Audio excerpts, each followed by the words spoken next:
เกม Android Review วันนี้เรานำเสนอเกม Train Crisis หรือเกมสับรางรถไฟวิปโยคโศกเศร้าอะไรสักอย่าง Crisis โอเคเราไปเริ่มเล่นกันเลยนะครับเกมนี้เป็นพัซเซิลนะเริ่มฉากหนึ่งก่อนแล้วกันเป็นพัซเซิลคือเราจะต้องสับรางรถไฟเนี่ยให้รถไฟแต่ละสีเนี่ยมันไปอย่างชานชาลาของมันนะครับโดยที่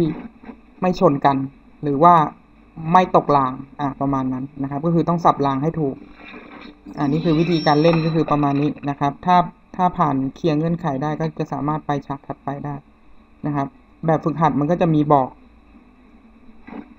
เราต้องสับรางตรงไหนนะครับ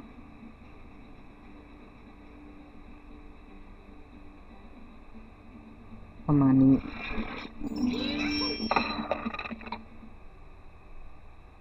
ก็เหมือนเดิมจะมีโฆษณาบ้างตามแบบฉบับเกมฟรีทั้งหลายนะครับก็อย่าไปซีเรียสอะไรกับมันมากเพราะถ้าคุณซีเรียสคุณก็จะไม่ได้เล่นเกมนะมีปุ่มให้หยุดด้วยนะฮะมันก็จะแต่ละฉากก็จะเพิ่มพัซเซิลหรือว่าเพิ่มปริศนาให้มากขึ้นไปอีกว่าคุณจะต้องทำยังไงรถไฟก็จะมากขึ้น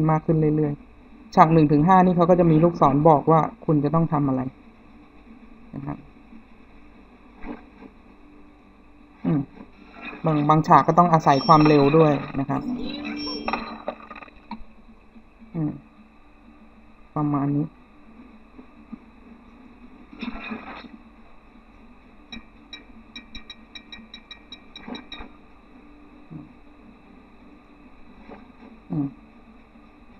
ต้องสับให้ถูกก็สถานีสีสถานีก็ต้องให้ตรงกับสีรถไฟด้วยไม่งั้นก็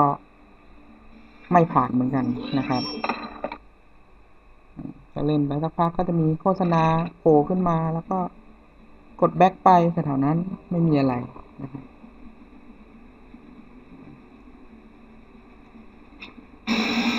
ถ้าหยุดไม่ทันก็รถไฟชนกันก็ตายหมู่นะครับประมาณนี้เราก็ต้องหยุดรถนี่ไว้ก่อนลืมสับรางตรงนี้เอาใหม่สับรางไว้ก่อนหยุดไว้ประมาณนี้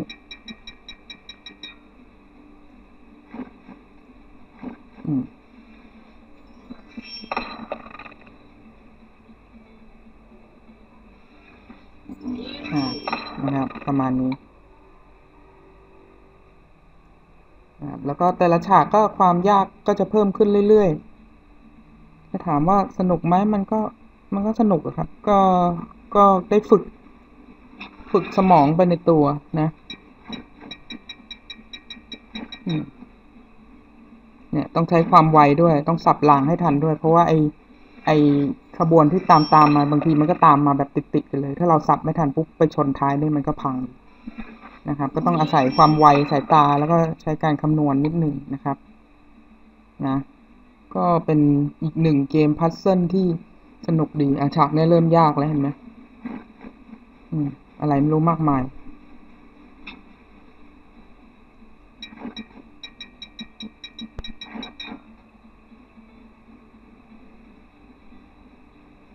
ถูกปะวะไม่รู้เลยล่ะตัดไปก่อนมั่ว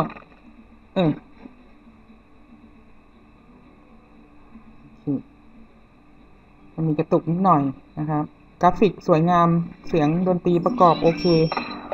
นะครับก็ถือได้ว่าเป็นอีกหนึ่งเกมพัซเซิลสนุกที่เล่นได้เรื่อยๆนะครับเล่นเพลินๆไปนะครับก็ไม่มีอะไรแล้วนะครับก็ถ้าใครชอบเกมแนวพัซเซิลใช้สมองอะไรเงี้ยก็ลองดาวน์โหลดไปเล่นดูได้นะครับฟรีเหมือนเดิมนะครับสำหรับวันนี้ก็จบไปเพียงเท่านี้ครับไว้เจอกันใหม่คราวหน้าครับ